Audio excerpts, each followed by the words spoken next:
1529 সাল ইতিহাসের পাতায় এমন একটি সময় যখন পৃথিবীর সবচেয়ে শক্তিশালী সাম্রাজ্য ওসমানীয় সাম্রাজ্যের সুলতান সুলেমান ম্যাগনিফিসেন্ট ইউরোপের এক শক্তিশালী শহর ভিয়েনার দরজায় এসে দাঁড়ান। এই অবরোধ শুধু একটি যুদ্ধ নয়, এটি ছিল দুটি সভ্যতার মুখোমুখি সংঘর্ষ।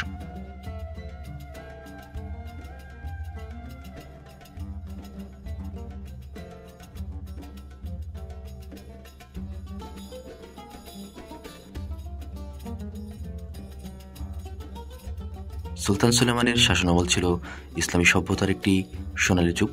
যখন তিনি সিংহাসনে আসেন, তখনই তার লক্ষ্য ছিল সাম্রাজ্যকে আরও বিস্তৃত করা।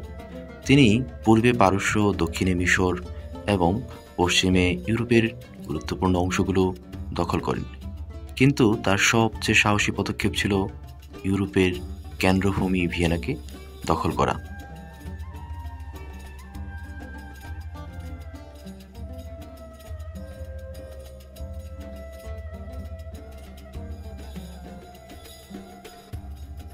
কিন্তু প্রশ্ন হলো, কেন ভিয়েনা?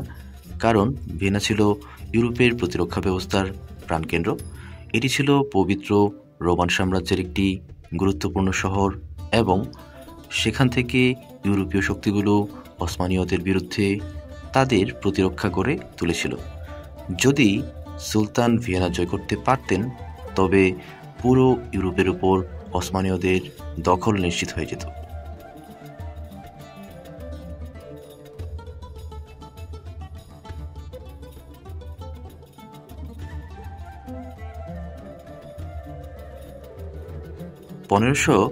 সালের সেপ্টেম্বরে সুলতান সুলেমান তার বিশাল সেনাবাহিনী নিয়ে ভিয়েনায় উপস্থিত হন। 1,20,000 সৈন্য নিয়ে শহরটিকে চারপাশ থেকে ঘিরে ফেলেন। তার সেনাবাহিনী শুধু সংখ্যায় বড় ছিল না, তাদের ছিল উন্নত অস্ত্রশস্ত্র এবং কৌশল। কিন্তু ভিয়েনার দেয়াল ছিল অটল এবং তাদের নেতা কাউন্ট নিকোলাস সাহসিকতার সঙ্গে প্রতিরক্ষা করছিলেন।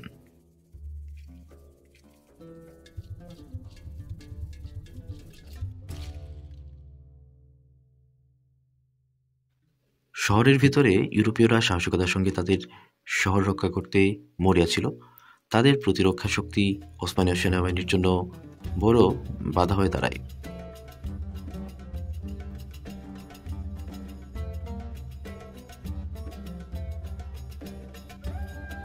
ভিয়েনার অবরোধের সময় প্রকৃতি নিজেও যেন ইউরোপীয়দের পক্ষে ছিল। তীব্র বৃষ্টি এবং ঠান্ডা আবহাওয়া ওসমানীয় সেনাবাহিনীর অস্ত্রশস্ত্র ও খাদ্য সরবরাহ ধ্বংস করে দেয়। সুলতান বুঝতে পারলেন এই অবস্থায় যুদ্ধ চালিয়ে যাওয়া অসম্ভব। অবশেষে 1 মাসের প্রচেষ্টার পর তিনি সেনাবাহিনীকে পিছু হটার নির্দেশ দেন।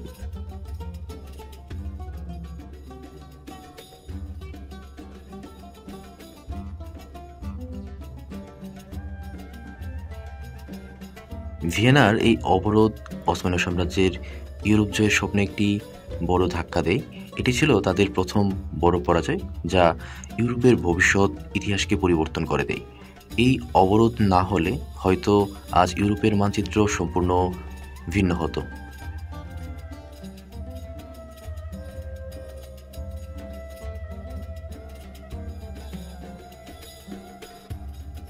ভিয়েনার অবরোধ শুধু একটি যুদ্ধ নয়, এটি ছিল পূর্ব পশ্চিমের সভ্যতার সংঘর্ষের প্রতীক। এটি আমাদের দেখায় কৌশল, ঐক্য এবং সাহস কিভাবে ইতিহাসের গতিপথ পরিবর্তন করতে পারে।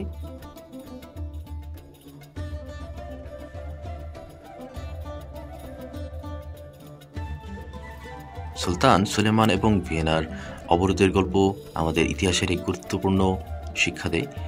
আপনি কি মনে করেন, যদি সুলতান ভিয়েনা জয় করতে পারতেন, তবে ইতিহাস কিভাবে বদলাতো? কমেন্টে আপনার মতামত জানান।